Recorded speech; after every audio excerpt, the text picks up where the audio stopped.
Ya, Assalamualaikum warahmatullahi wabarakatuh.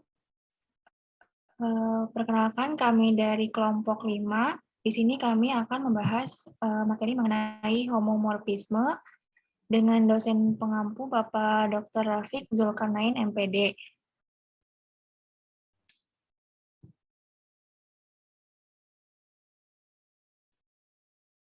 Sebelum ke materi, saya akan memperkenalkan anggota dari kelompok 5. Di sini ada Nadia Nurtiana dengan nomor NPM 2010-6310-582. Lalu ada Grace Agiaf Maninguru dengan nomor NPM 2010-6310-572. Dan Via Wahyu Diniar dengan nomor NPM 2010-6310-50117.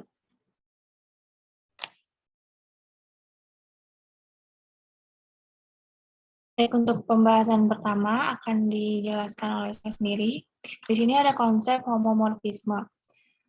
Ini ada definisi 11-1.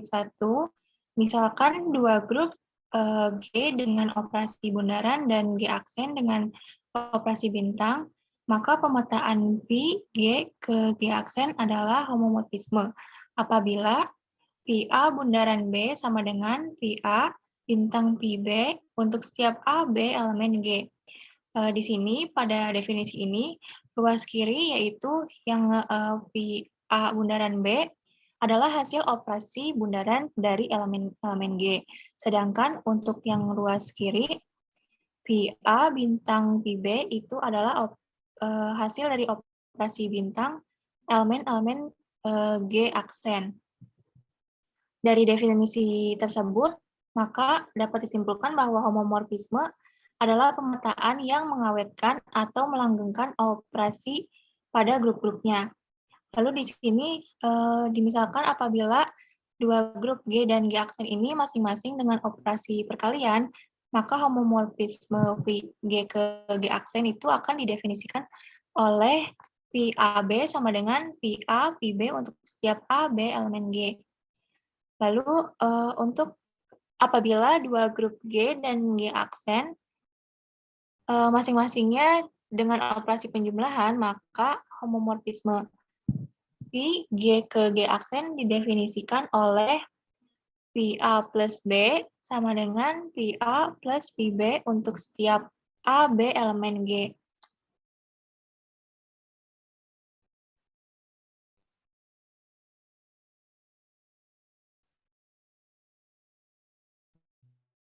Mungkin sekian dari saya. Untuk pembahasan selanjutnya akan dijelaskan oleh Grace. Pada Grace dipersilahkan. Baik, terima kasih. Di sini saya akan melanjutkan materinya.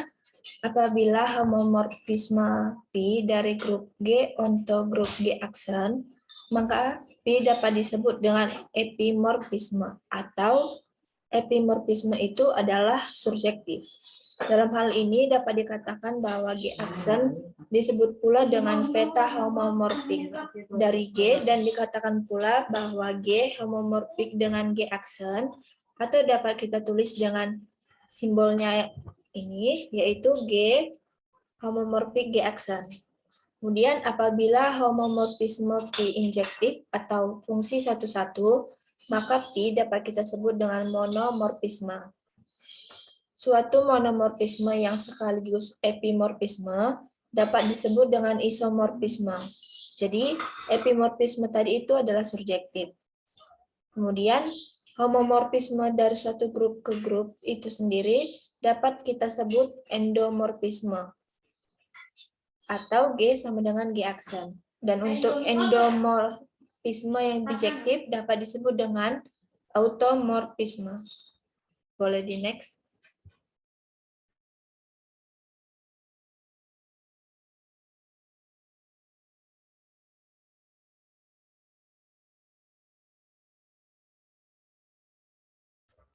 Next, Nat.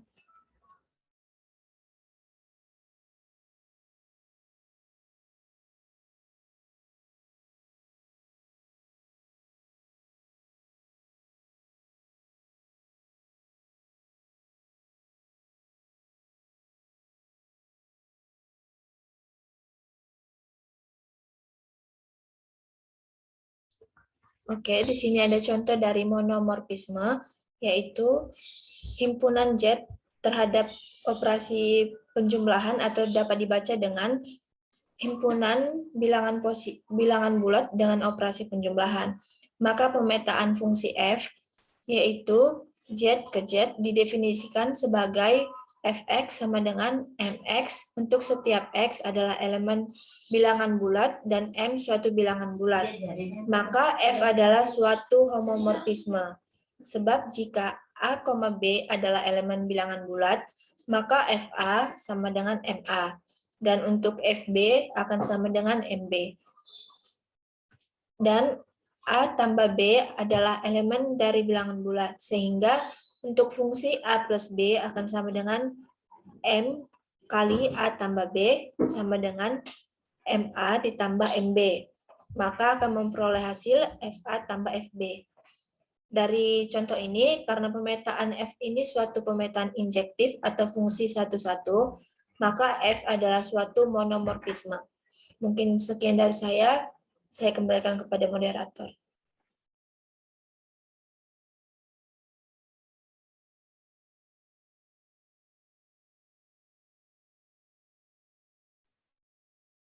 Baik, terima kasih kepada Grace. Untuk selanjutnya akan dijelaskan oleh Via kepada Via, dipersilahkan. Baik, terima kasih moderator. Selanjutnya ada contoh epimorfisme. Jika ada grup Z dengan operasi penjumlahan atau Z itu sebagai grup bilangan bulat dan G-nya itu terdiri dari minus 1 dan 1 dengan operasi perkalian, pemetaan Pi didefinisikan dengan Z ke G didefinisikan sebagai berikut. Untuk PM sama dengan min 1 jika M-nya itu ganjil. Dan untuk PM sama dengan 1 itu untuk M-nya genap. Nah, kita ambil sembarang M dan N bilangan bulat, maka terdapat 3 kemungkinan. Yang pertama, untuk M dan N itu keduanya bilangan genap, maka PM sama dengan PN itu akan sama dengan 1. Dan M plus N itu suatu bilangan bulat, suatu bilangan genap. Sehingga PM tambah N sama dengan 1 sama dengan PM PM. Dan kemungkinan yang kedua, jika salah satu dari M atau N itu bilangan genap dan yang lainnya bilangan ganjil, dengan misalkan M itu bilangan genap dan N itu ganjil, maka PM sama dengan 1 dan PN sama dengan minus 1. Dan M plus N sama dengan M plus N itu ganjil. Sehingga PM plus N sama dengan minus 1 sama dengan 1. 1 dikali minus 1 akan menghasilkan itu sama dengan PM, PN. Nah, kemungkinan yang ketiga itu keduanya ganjil. Maka PN dan PN-nya itu sama-sama minus 1. Dan M plus N-nya itu genap. Sehingga PM plus N sama dengan 1, di mana M-nya itu minus 1 dan N-nya minus 1 menghasilkan PM, PN. Jadi, dari 3 kemungkinan di atas, P itu suatu homomorfisme. Dan karena P itu suatu pemetaan yang subjektif, maka P itu merupakan epimorfisme.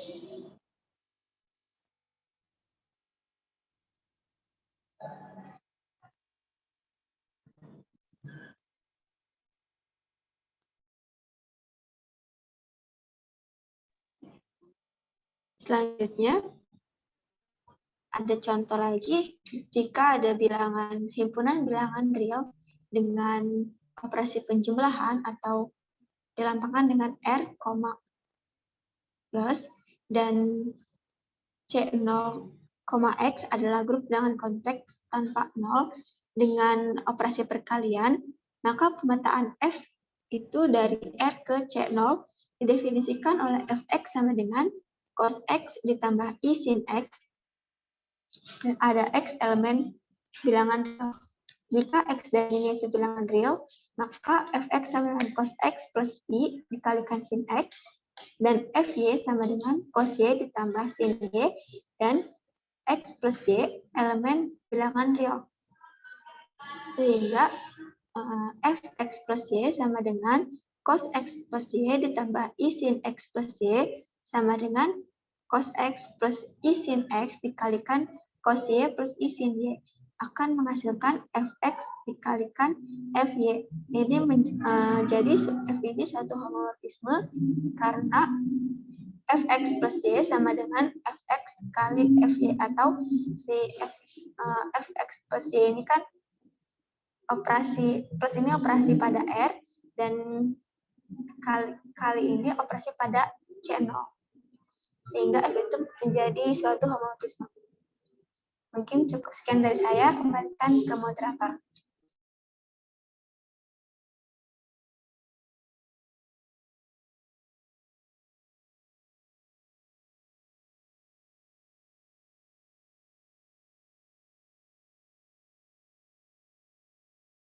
Ya, terima kasih kepada Via. Mungkin sekian pembahasan materi mengenai homomorfisme untuk mata kuliah teori grup ini. Kurang lebihnya mohon dimaafkan. Sekian dari kelompok kami. Wassalamualaikum warahmatullahi wabarakatuh.